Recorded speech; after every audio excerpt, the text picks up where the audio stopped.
दोस्तों, हिंदी सिनेमा में 3 पुरी भाइयों का दौर हुआ करता था। यह तीनों ही पुरी भाई पूरे बॉलीवुड पर राज किया करते थे, जिसमें से एक पुरी भाई ने तो इतना नाम कमाया कि दुनिया उन्हें आज भी मोगैम्बो के नाम से जानती है। जी हाँ, आपने सही सुना, बात कर रहे हैं अमरीश पुरी और उनके भाइयों के बारे में। तीनों ही भाइयों ने बॉलीवुड पर अपनी एक्टिंग का लोहा मनवाया और अपनी अदाकारी से सभी को चौंका दिया। लेकिन यह तीनों ही भाई आज इस दुनिया में नहीं है। बॉलीवुड में एक समय ऐसा था जब हर दूसरी फिल्म में अमरीश पुरी विलेन के तौर पर नजर आते थे। अमरीश पुरी ने अपने शानदार अभिनय की पारी में कई फिल्मों में विलेन की ऐसी भूमिका निभाई कि उन किरदारों को हमेशा के लिए जीवंत कर दिया, फिर चाहे वह मोगैम्बो हो या फिर राणा ठाकुर। अमरीश पुरी स्क्रीन पर इतनी सटीक एक्टिंग किया करते थे कि लोग उन्हें असल जिंदगी में भी नफरत भरी नजरों से देखते थे। अमरीश पुरी के अलावा उनके 2 और भाई थे जो कि बॉलीवुड में काम किया करते थे, मदन पुरी और चमन पुरी। तीनों ही पुरी भाई एक्टिंग के शौकीन थे और बॉलीवुड में अपने अपने दौर में एक्टिंग किया करते थे। अमरीश पुरी और मदन पुरी ने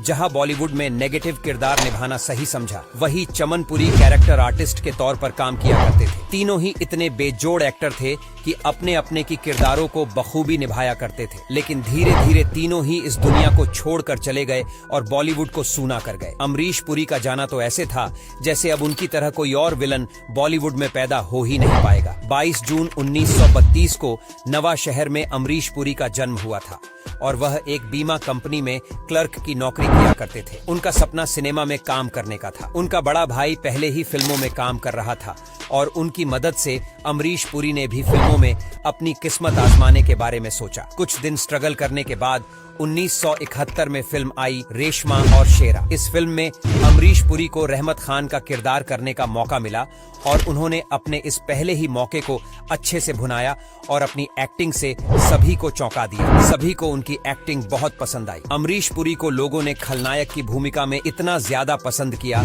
कि अपने दौर में वह अकेले ऐसे विलन हुआ करते थे जिनकी फीस 1 करोड़ रुपए थी। फिल्म नगीना का तांत्रिक हो या मिस्टर इंडिया का मोगैम्बो, उनकी अदाकारी का कोई तोड़ नहीं था।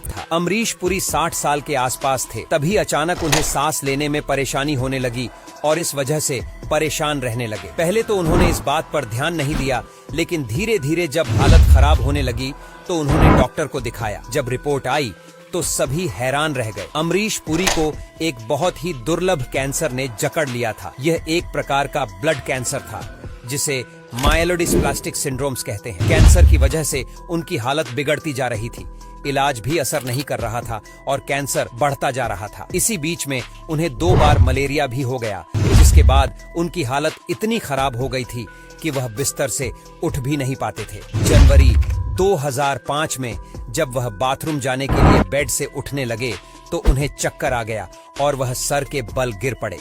उनके सिर में अंदरूनी चोट लग गई, जिसकी वजह से उन्हें अस्पताल ले जाया गया और रिपोर्ट आने के बाद पता चला कि उनके दिमाग में क्लॉटिंग हो गई है और इमरजेंसी ऑपरेशन करना पड़ेगा। अमरीश का ऑपरेशन कामयाब नहीं हो पाया और वह कोमा में चले गए और 12 जनवरी 2005 को अमरीश पुरी इस दुनिया को छोड़कर चले गए। और अब बात करते हैं अमरीश पुरी के भाई मदन पुरी की। 60 और 70 के दशक में मदन बॉलीवुड पर राज किया करते थे। नवा शहर पंजाब में ही 1915 में मदन पुरी का जन्म हुआ था और वह फिल्मों में हीरो बनने का सपना देखा करते थे, लेकिन उनके पिता ने उनके रेलवे में नौकरी लगवा दी। मदन ने भी जुगाड़ लगवाकर अपना ट्रांसफर कोलकाता करवा लिया ताकि वहां के मशहूर बुआ के बेटे के एल सहगल से उनकी मुलाकात हो सके। बाद में सहगल की मदद से 1941 में आई फिल्म मेरी बहन में उन्हें छोटा सा रोल करने को मिला। इसके बाद 1946 में अहिंसा फिल्म आई और इसी बीच मदन मुंबई आ गए और बतौर हीरो 2-4 फिल्में भी की, लेकिन कोई पहचान नहीं मिल पा रही थी। देवानंद से उनकी अच्छी दोस्ती हो गई थी। देव ने मदन को सलाह दी कि वह विलेन के रोल किया करें। उनकी सलाह पर मदन ने कुछ फिल्में जैसे जीत, विद्या, नमूना, पूरब और पश्चिम की ने इत्तेफाक, वक्त, तलाश, काला पत्थर, आराधना, अमर प्रेम, हाथी मेरे साथी और क्रांति जैसी सुपरहिट फिल्मों में काम किया। उनके किरदारों को लोग आज भी याद करते हैं। में 1984 की बात है जब उनकी तबीयत अचानक से खराब रहने लगी। अस्पताल पहुंचे तो पता चला मदन पुरी को खतरनाक कैंसर की बीमारी है। इसके बाद तो जैसे उनका जीवन नर्क बन गया।